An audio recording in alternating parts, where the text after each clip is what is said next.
Assalamualaikum warahmatullahi wabarakatuh. Kami dari kumpulan FL Studio ingin mempersembahkan hasil kerja kami, iaitu video dan laman web. Saya Fatina Bila binti Azman, C18B059, merupakan wakil daripada kumpulan FL Studio, dan kumpulan kami terdiri daripada 6 orang, iaitu saya sendiri Fatina Bila binti Azman, Nur Hizati binti Belhuda, Nur Hafizah binti Abdul Rashid, Nur Aisyah binti Zulkifli, Luqman Al-Hakim bin Nur Hisham, dan Ku Putera Faris Iqbal bin Ku Muhammad Khairul Nizam.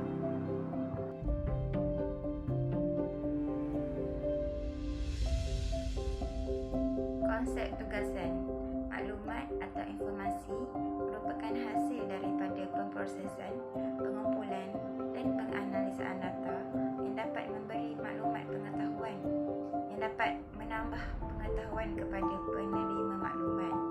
Secara ringkasnya, maklumat merupakan konteks apabila data digunakan. Semua teknik atau kaedah pengajaran 100% bertukar daripada kelas bersemuka menjadi kelas secara atas talian. Dengan situasi yang baru ini, maka pengkaji telah mengambil langkah keprihatinan terhadap isu ini untuk mengembalikan semula semangat dan kesedaran para pelajar dengan menghasilkan video dan laman web yang bertajuk Pembelajaran Secara Atas Talian. So, berkenaan dengan kepentingan tugasan, kajian ini bertujuan untuk menyampaikan beberapa mesej dan pendedahan berkenaan dengan pembelajaran yang dijalankan secara atas talian. Dalam video yang kami sediakan dan kami hasilkan telah mengongsikan dan menceritakan beberapa mesej. Antaranya adalah yang pertama, punca mengapa kita perlu menjalani pembelajaran secara atas talian. Yang kedua, apakah kebaikan dan keburukan yang kita dapat sepanjang menghadapi pembelajaran secara atas talian ini. Yang ketiga adalah persediaan murid ataupun pelajar ketika ataupun sebelum menjalani pembelajaran secara atas talian. Dan yang terakhir adalah kepentingan menjaga adab ketika belajar walaupun kita belajar hanya secara atas talian. Dalam bahagian perbincangan, terdapat 14 aktiviti yang telah dilaksanakan sepanjang tempoh 16 minggu bermula dari bulan Oktober 2020 sehingga Januari 2021. Pada bulan Oktober, aktiviti yang telah dilaksanakan adalah brainstorming, perbincangan 1, papan cerita dan persediaan sebelum rakaman. Pada bulan November, aktiviti seperti rakaman video, penyuntinan video, hasil video dan pembinaan email yang baru. Pada bulan Disember pula terdiri daripada aktiviti pembinaan laman web dan penyuntinan laman web, manakala pada bulan Januari terdiri dari aktiviti seperti penerbitan video, penerbitan laman web dan penghantaran semua tugasan. Teks merupakan salah satu elemen multimedia. Teks juga terdiri daripada huruf, simbol, abjad, nombor dan statistik. Melalui video yang telah kami hasilkan, kami telah menggunakan tulisan jenis Roboto Medium pada keseluruhan video yang telah kami hasilkan. Teks yang kami hasilkan adalah bertujuan untuk sarikata, untuk memudahkan para audiens untuk memahami mesej apa yang akan kami sampaikan. Selain itu, teks yang telah kami letakkan adalah berwarna putih agar ia lebih mudah dan jelas untuk dibaca. Grafik merupakan persembahan visual dan ia membantu kita dalam menyampaikan sesuatu idea atau maklumat yang sukar untuk disampaikan melalui teks atau tulisan. Kami turut menggunakan elemen grafik dalam video dengan memasukkan beberapa foto seperti gambar pada profil studio kami.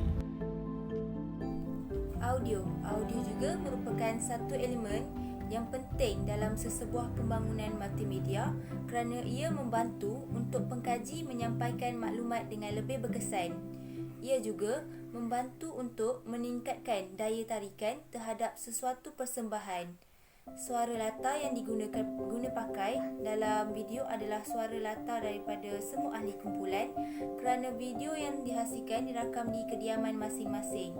Untuk latar belakang muzik pula, kami telah memilih muzik instrumental daripada Pure Imagination, Shoreline dan Solitude. Ia merupakan muzik instrumental yang telah tersedia dalam aplikasi InShot. So, berkenaan dengan video pula, elemen video dalam multimedia membawa satu perubahan yang besar di dalam kaedah penyaluran maklumat. Kebanyakan video yang kita lihat mampu membawa unsur menyerupai keadaan sebenar kerana ia amat berbeza dengan gambar ataupun foto. So, video yang kami hasilkan ini dirakam oleh setiap ahli kumpulan dan dirakam di tempat yang berlainan. Kerana ia dirakam di kediaman masing-masing akibat daripada kita tidak dapat untuk bersua muka dan bertemu secara berdepan kerana kita telah menjalani proses untuk membendung ataupun mengekang penularan COVID-19 ini. So, yang ketiga adalah teknik pengambilan video yang digunakan oleh kami adalah secara rakaman terus dan kesan skrin hijau ataupun lebih dikenali sebagai green screen. Antara ciri-ciri InShot, ciri-ciri aplikasi InShot ini adalah, yang pertama adalah teks dan plekat. Ciri-ciri ini membuat pengguna aplikasi ini dapat menambahkan teks, plekat, gambar dan emoji dalam video yang dihasilkan. Seterusnya, ciri-ciri yang kedua adalah berkaitan dengan pemangkas video, pemotong video dan pemisah video. Ciri-ciri ini boleh membantu pengguna untuk memotong mana-mana bahagian video yang tidak diinginkan. Seterusnya adalah aplikasi ini juga membolehkan pengguna untuk mengekspor video yang mempunyai kualiti HD. Perisian yang digunakan bagi membina dan mencipta laman web adalah melalui platform Wix. Wix merupakan platform untuk laman web kerana ianya amat mudah di mana kita hanya perlu seret dan lepas, iaitu drag and drop sahaja file atau gambar untuk dimasukkan ke dalam laman web. Berbagai fungsi yang terdapat dalam Wix juga boleh didapati dalam platform seperti WordPress. Namun, ianya perlu menggunakan template premium dan kebiasaannya mereka laman web memasukkan yuran ini dalam yuran pembangunan laman web. Wix sangat sesuai untuk permulaan, namun Wix tidak dapat menghasilkan laman web yang lebih maju kerana masih banyak ciri dan fungsi yang belum tersedia di dalamnya yang boleh diubah sesuai dan menggunakan platform WordPress. Teks merupakan salah satu elemen utama yang diperlukan dalam sesebuah laman web, sama ada sebagai menu utama, sistem navigasi atau bagi tujuan penyampaian sesuatu isi kandungan. Ia adalah jenis data paling asas serta menggunakan ruang penyimpanan paling sedikit berbanding dengan elemen-elemen multimedia yang lain. Di dalam penghasilan laman web, kami telah menggunakan pelbagai jenis tulisan dan gaya font, antaranya adalah Helvetica Bold, Freeboard, Railway Bold, Cell dan Sacramento. Setiap jenis tulisan dan gaya font menunjukkan perbezaan dari segi penyampaian maklumat kepada audiens. Berkenaan dengan grafik pula, grafik merupakan elemen kedua yang diperlukan dalam sesebuah laman web untuk menggantikan teks yang banyak kepada satu bentuk visual supaya audiens dapat memahami setiap kandungan yang terdapat dalam sesebuah laman web tersebut. So, kami turut juga menggunakan elemen grafik dalam laman web dengan memasukkan beberapa gambar. Sebagai contoh, kami telah memasukkan gambar profil studio kami, iaitu FL Studio, serta gambar setiap ahli kumpulan bagi memperkenalkan diri kami dan memudahkan audiens untuk mengenali. Hal ini turut memudahkan audiens untuk mencari atau mengikuti kami selanjutnya. Audio merupakan salah satu cara yang berkesan untuk menarik perhatian pengguna multimedia dan pelayar internet atau laman web. Elemen ini dapat dilihat dalam audio yang turut kami masukkan ke dalam beberapa video yang telah dimuat naik ke laman web bagi menambahkan keceriaan pada laman web tersebut. Hal ini menjadikan audiens yang melayari laman web tidak berasa terlalu bosan ketika membaca maklumat atau kandungan yang terdapat dalamnya. Video pula merupakan cara berkesan bagi menyampaikan maklumat yang gagal ditangani oleh media lain.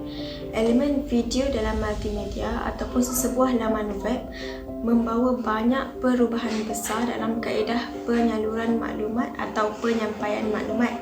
Terdapat beberapa elemen video yang telah dimasukkan ke dalam laman web kami seperti video tugasan 1 iaitu mengenai pembelajaran secara atas talian dan pengenalan diri setiap ahli kumpulan. Hal ini adalah bagi meningkatkan lagi minat para audiens atau para pengunjung untuk mengunjungi laman web kami. So berkenaan dengan struktur menu navigasi kami, iaitu laman web kami, secara keseluruhannya setiap pautan yang dapat ditekan oleh audiens ataupun sesiapa yang melayari laman web kami akan pergi ke tab baru. Kita dapat lihat pada laman web terdapat 6 struktur menu navigasi yang utama, iaitu yang pertama home, yang kedua biografi, yang ketiga adalah task tutorial, yang keempat outwards, yang kelima adalah tips and trick, dan yang last sekali adalah contact us. So pada home, kalau siapa yang pergi ke home, mereka akan dapat melihat beberapa kami punya profil studio. Pada biografi, kami telah meletakkan beberapa info ataupun pengenalan diri berkenaan dengan setiap ahli kumpulan.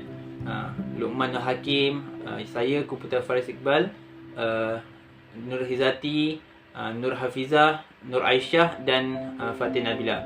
So pada tab task tutorial, jika audien melayari di tab tersebut, maka mereka akan dapat melihat task tutorial setiap minggu yang telah diberikan oleh pensyarah-pensyarah week pertama sehingga week ke-14. Yang kelima adalah tips and trick. Di sini kami meletakkan beberapa elemen, iaitu faedah kelas atas talian, adab semasa kelas atas talian, dan persediaan murid ataupun pelajar awal kelas atas talian. So yang kelas sekali adalah contact us. Jadi di situ dapat lihat nombor kontak kami yang audiens boleh hubungi jika mempunyai beberapa soalan ataupun beberapa pertanyaan yang ingin disoal. Di laman home, antara ciri-ciri atau fungsi yang telah kami aplikasikan di dalam laman web kami iaitu FL Studio adalah yang pertama, menu. Kami telah memilih reka bentuk menu secara mendatar dan disusun mengikut susunan yang telah dibincangkan dalam perbincangan 2. Contact us. Wix Forms. Kami telah menggunakan alatan atau fungsi yang telah disediakan oleh platform Wix, iaitu Wix Forms. Wix Form berfungsi untuk mendapatkan maklum balas daripada para pengunjung laman web kami dari segi kelemahan maupun kelebihan laman web kami.